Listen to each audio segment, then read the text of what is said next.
Hello, everybody. It's Dave Neal, stand-up comic and host of Bachelor Nation News. Happy Thirsty Thursday for you as we end June on a high note. Lots of content to get to here during charity season of The Bachelorette. Well, speaking of Bachelorette, Shawn Booth won his season of The Bachelorette, but it didn't come without some collateral damage, which is a real fight that he had with Nick Viall. Viall, of course, entered Kaitlyn Bristow's season of The Bachelorette a few weeks late and ended up being a finalist, then became The Bachelor after going on Bachelor in Paradise and hosts one of the bigger podcasts in the Bachelor community. Well, Shawn's entering the game and he's a podcaster now. So he's going on all these different podcasts and he went on Courtney Robertson's new podcast. We're going to listen to a clip of that. Not only did he talk about Nick, but Courtney also called him a little weasel. Now, I might have Courtney Robertson on my Driving with Dave in a couple weeks. And if I do, I will for sure be asking for her to elaborate on weasel status. What is the definition of that?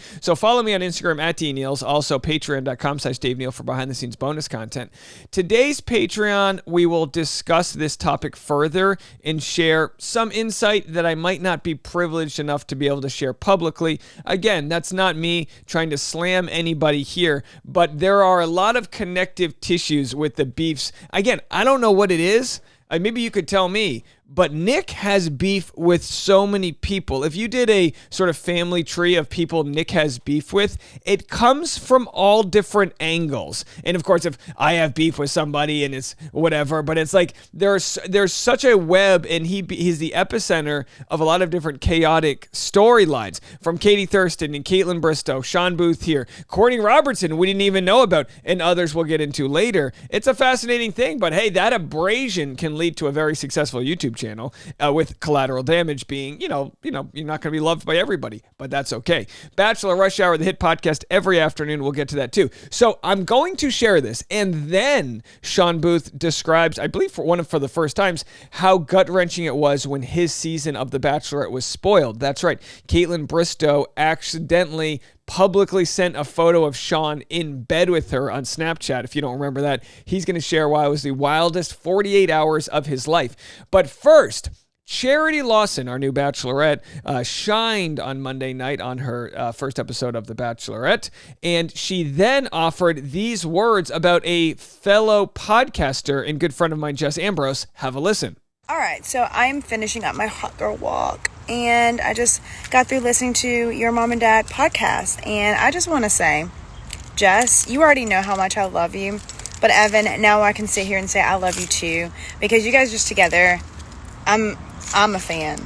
So we're watching this and I'm going, oh my gosh, Charity is giving such a crazy endorsement to a non-Bachelor approved podcast. I mean, this would have been a good chance to talk about Bachelor Happy Hour's new co-hosts, Joe and Serena, but no, not at all. And again, no mention of Bachelor Rush Hour. That's totally fine. I understand. We'll get you one day, Charity. We'll get you one day. But either way here, she gives a ringing endorsement to Jess. And you guys might remember, Jess and I have become friends. She was the co-host of Chatty Broad's podcast. Her style is impeccable. I always tell Jess, let me be half as cool as you. You know what I mean? She wears the leather jacket. I try to, whenever my wife and I go out with Jess and Evan, we're like, we need to go get dressed up. We can't just be slouching around. I need to pull the chain out. I need gel in my hair. I need to be cool. And, that's because they're cool people. She's a cool mom. And anyway, we've become friends. She did Driving with Dave, which is now on the Dave Neal Show, if you want to listen to our very in-depth and spiritual conversation about growing up with the adversity of purity culture and where she is today. We talk about the behind the scenes of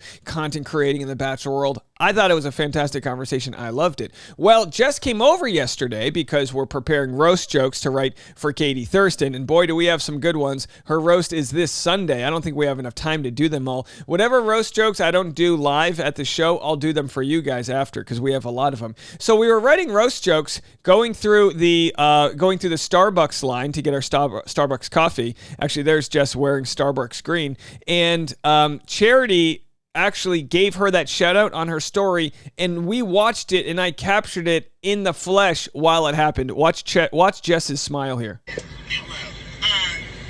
That episode of you guys recapping my season premiere was everything. Literally lifted my spirits. I've been just catching up on rest and just trying to disconnect for a little bit, but today I dove into everything, and when I say I was laughing the whole time because your takes on everything was very similar to what I was thinking night one myself. So that's the power of a well-placed compliment. Now, my wife is in the background there because my wife was sitting in the back seat because we had the dog blanket there, and we're not gonna have a guest sit near the dog blanket or whatever. But I asked Tasha, we talk a lot about warmth and competence.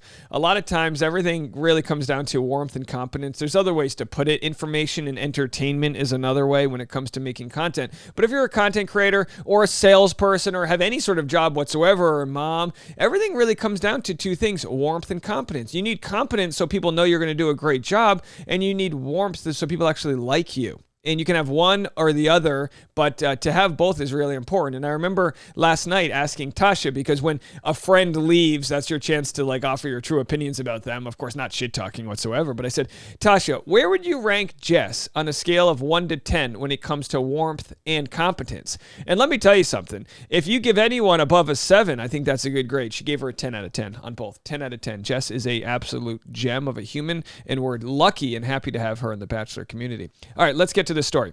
After Reality with Courtney Robertson is her new podcast. She's rebranded it from Off Contract to After Reality. And Courtney Robertson also mentioned that this dress was from her night 1 dress when she was on Ben's season of, as a Ben, I don't even remember, too many names, on The Bachelor. And of course, she won and was the villain. But here she is talking to Shawn Booth, who also won and was in some ways considered a villain on the show. And here's what Shawn Booth had to say about his experience with being pitted against Nick Viall.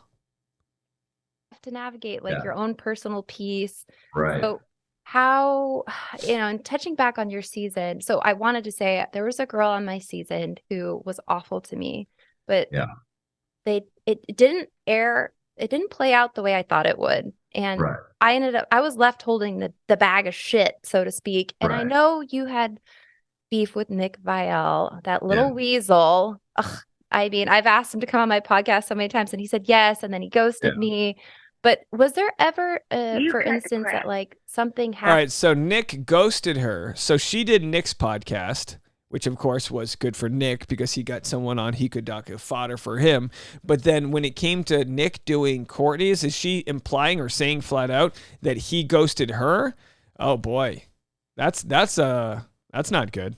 Where he really rubbed you the wrong way, but the viewers didn't see it. I think that was,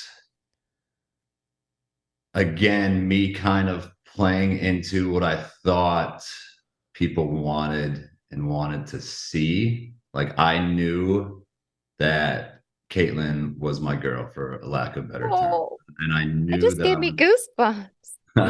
And it's got to be annoying. And by the way, I do recommend listening to the whole podcast here. Shawn Booth talks about how he got cast on the show, and there's a lot of other fun tidbits. So I'm only playing a few clips here. But you do see, ego does exist. We've talked about this before. Shawn is he's so sure that Caitlyn's going to be the one for him. So the fact that Nick's still lingering around, even if he kind of plays it off, oh, I thought that's what the audience wanted to see, whatever it was, he took the bait of getting into those what can come off as petty arguments, which you can completely understand in real life. You're competing for the love of your life here. And so you can understand that. And again, I even think Caitlyn Bristow has said in the past, she understands what a tough position you must be in for that to go down. But either way, there's got to be a little bit of a feeling of foolish afterwards to be like, oh boy, this petty BS fight between me and Nick played out on TV. And I knew that I was going to end up with her. I just knew it. And I'm not trying to sound cocky or whatever. No. That's how it was. That's how I felt about Ben, my bachelor. I was like, whatever. So I knew that. And I knew they also had a good feeling. And they brought him in to kind of stir the pot. So I knew it was playing out as this kind of rivalry. And I was told throughout the entire thing, nobody's ever stood up to him. Nobody liked him last season. All he does is try and mess with people and all this. So the producers were slamming Nick Viall. And again, that might be par for the course, or maybe the producers actually felt that way. It could have been a little bit of both. Either way, fascinating stuff there. Whereas Shawn says, you know what, I probably could have handled it better. It's a tough position though for Caitlyn Bristow to be in because she's the she's the lead of the show, right? She can't just like fire everyone else off the show. She has to pursue other relationships. And even if Shawn knows he's the one, maybe Caitlyn doesn't know that yet. I've got different clips on the Dave Neal show of my, short form content if you aren't prepared to listen to the full episodes. But here's one with Susie describing how she can realize as the finalist on Clayton Echard's season, how much of a tough position it is to be the Bachelor. This clip is called Why Being the Bachelor Sucks. So I'm going to pull it up right now here.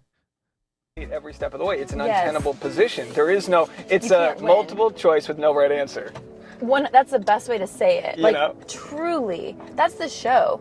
I really think that the lead is one of the worst positions you can be put in. You can't win. And is that why you turned it down? All right, there it is. I tried to get something out of her, a full convo on Bachelor Rush Hour, the podcast. All right, let's go back to the clip here. So now we're going to go to the talk about Snapchat and how that spoiled the season. For those that watch Snapchat, which, the season was, it was a big spoiler. It's one thing to have Reality Steve tell you who's going to win. It's another when they give you the evidence of them in the safe house visit. I feel like they were just feeding me stuff. They did that with me too.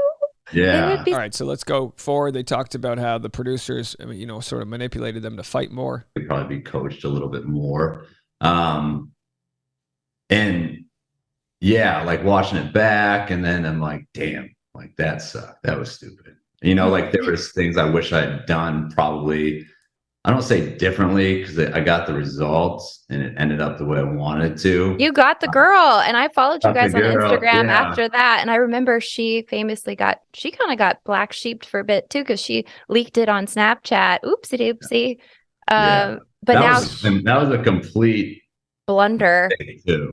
That was not, people thought that was on purpose. That, I assure you, that's the photo. That was not on purpose. It was one of the most stressful 48 hours ever. Because you know how Snapchat's tricky. Yeah. You could get really in trouble there. Yeah, for sure. But you get to see your significant other right after the show because the happy couples. I wanted to ask you about that time. How great is that time when you're on ABC's dime? You can go to these nice places. So it's called a happy couple visit, unless your name's Tino and or Rachel, because their safe house visit actually got noise complaints from the neighbors as they were fighting. Or was that Johnny or Victoria? Either way, it's not always a happy couple. But in this case, it's a happy couple that accidentally leaked the season to the world. Yikes. And pull up for 2 or 3 days?